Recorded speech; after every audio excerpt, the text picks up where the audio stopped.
very hard to hear from the engine gun. Taking this belt off didn't resolve the problem.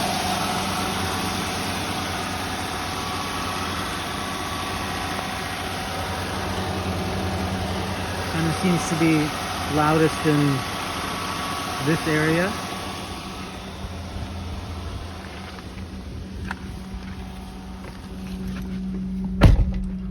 But it's very loud in here. Oh, and of course I step in and it goes away.